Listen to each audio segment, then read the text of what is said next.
আসসালামু আলাইকুম বন্ধুরা, আমি এখন এই যে ডাটার ছেঁচড়া রান্না করব। এই যে ডাটা মানে ওই কি বলে, এই যে এটা কী করে ডাঙ্গা বা ডাটা, আমরা ডাটা শাক, ডাটা যেটাকে বলি। হ্যাঁ, এটা অনেক শক্তটা, এটা ছেঁচড়া খেতে খুব ভালো লাগে। এটা ছেঁচড়া রান্না হবে। ছেঁচড়ার জন্য আমি প্রিপারেশন করতেছি। বিসমিল্লাহ। 1 চামচ জিরা। ছেঁচড়াতে কিন্তু অবশ্যই সরিষা বাটা লাগবে। 1 চামচ সরিষা বাটা, একটু কমে গেল, আমার চামচটা ছোটো। আর হচ্ছে 1 চামচ পোস্ত।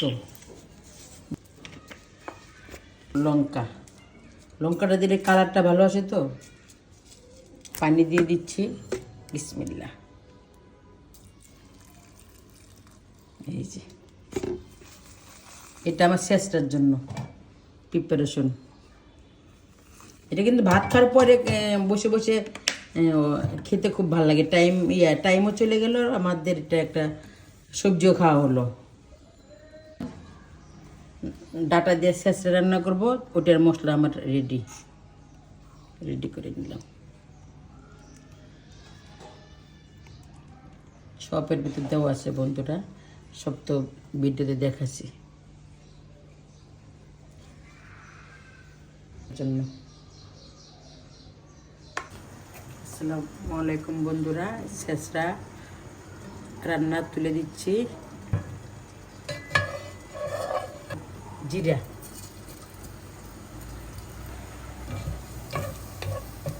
পেস্ট করার ভিতরে আছে একসাথে।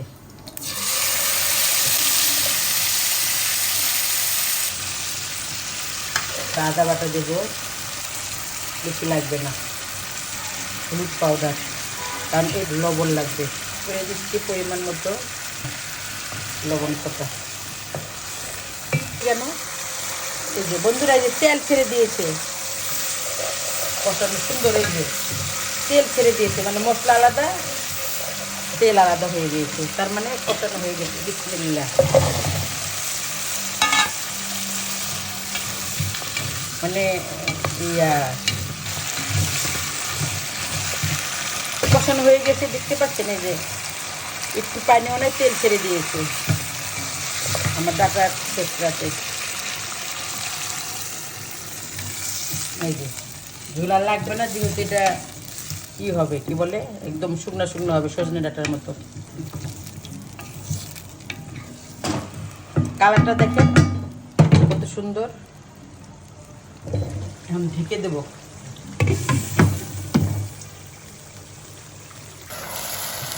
বন্ধুরা, এই যে আমার ছেঁচড়া হয়ে গিয়েছে, এটা এরকমই থাকবে।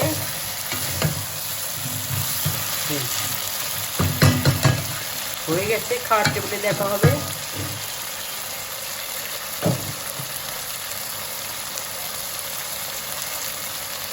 এই যে ঠিক আছে,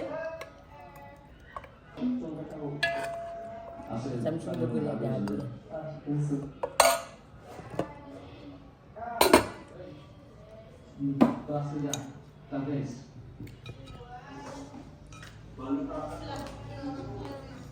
বন্ধুরা, এই যে ছেঁচড়া খাচ্ছি,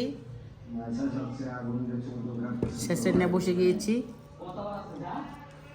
খাইতে। কারণ এটা তো ইটা খাবো, এই যে এটা পরে চাপাবো, আগে ভাতগুলো খেয়ে নেব। ভাতটা খাই রিভিউ দিচ্ছি। অবশ্য আমি রান্না করি, আমি বললে হয় না, বাট আমাদের সদস্যগুলা কেউ ক্যামেরার সামনে আসতে চায় না, এই হলো প্রবলেম আমাদের।